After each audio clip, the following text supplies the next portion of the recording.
The forest was screaming. The air shook with the roar of a beast older than fear itself. A grizzly bear, wild with hunger and rage, charged through the undergrowth like a storm breaking loose. Its massive claws shredded bark, its bellow carried across the trees. In that split second, all that stood between life and death was a young Cherokee boy, frozen in terror as the beast descended upon him. And just a few yards away, a woman who had no reason to intervene, no obligation to risk her life, yet something in her soul would not let her turn away. She could have run. She could have hidden. But instead, she chose to fight. If you believe in kindness, courage, and the power of second chances, pause for a moment to like, comment, share, and subscribe to The Gentle Truth. Your support helps stories like this live on, reminding us all that humanity is at its best when we stand for each other. The woman's name was Eleanor Hayes. She was not from the Cherokee people, nor was she from these wild mountain ranges where the boy's tribe had lived for generations. She was an outsider, a settler widow carrying scars that went deeper than skin. Her husband had been lost to the same wilderness, claimed by fever one winter night when medicine could not be found. Since then, Eleanor had lived on the edge of both survival and despair, existing quietly in a cabin at the border of Cherokee land. She had no family of her own, no children to cradle, and no tribe to call her own. But when she saw the boy cornered beneath the weight of the grizzly's shadow, something inside her reignited. The same fierce love she had once held for the man she had lost. The same flame of humanity that refuses to let another perish when salvation is even remotely possible. The attack was brutal. Eleanor had nothing but a hunting knife and a heart pounding with terror. She screamed, throwing herself between the boy and the beast. She slashed, stumbled, and fought with a desperation born not of strength, but of sheer will.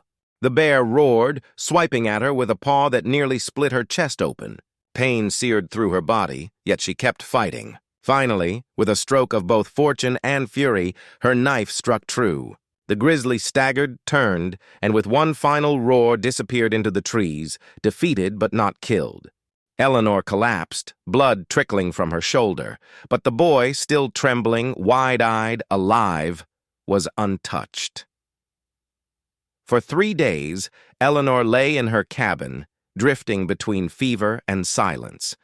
She had carried the boy home, tended his wounds before her own, and finally collapsed into the kind of exhausted sleep only warriors know. She expected no gratitude, no recognition. In truth, she half expected anger. She knew enough of the history between her people and the Cherokee to understand that kindness often drowned beneath a sea of mistrust. But when the third day came and her door swung open, it was not vengeance that awaited her. It was a tribe. They entered quietly, one by one. Elders in worn deerskin, mothers with eyes as sharp as hawks, warriors whose faces bore the lines of countless battles. And at their center, the boy she had saved, clutching his mother's hand, pointing toward Eleanor with a gaze that spoke louder than words. "This woman saved me." She tried to rise, but her body was still weak. Instead, she watched in disbelief as the boy's father, a man whose presence filled the small cabin with both strength and sorrow, knelt before her. It was an act of reverence, of acknowledgement. One by one, the others followed.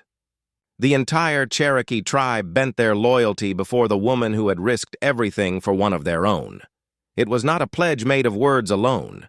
For centuries, the Cherokee people had survived through trust, through bonds deeper than blood, through promises that could not be broken. By saving the boy, Eleanor had saved a future chief, a son whose life meant survival for an entire line of people. They owed her more than gratitude. They owed her their protection, their kinship, and their eternal loyalty. In the days that followed, Eleanor's lonely world transformed.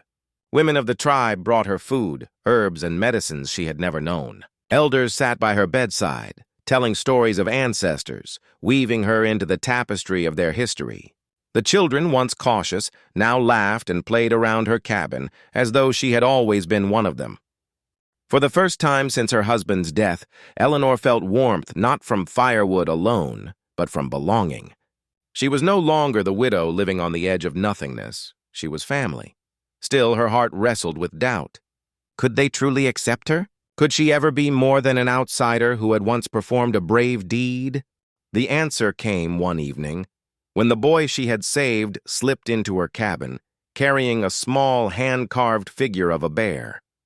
He placed it in her hands, his tiny voice trembling but steady. "The bear is strong." "You are stronger," tears welled in Eleanor's eyes. That night, as the stars burned above the forest, she finally allowed herself to believe that she had found her place. It was not the family she had expected, nor the life she had once dreamed of, but it was real. And it was hers. So remember, sometimes the greatest bonds are born not of blood, but of bravery, not of tradition, but of sacrifice.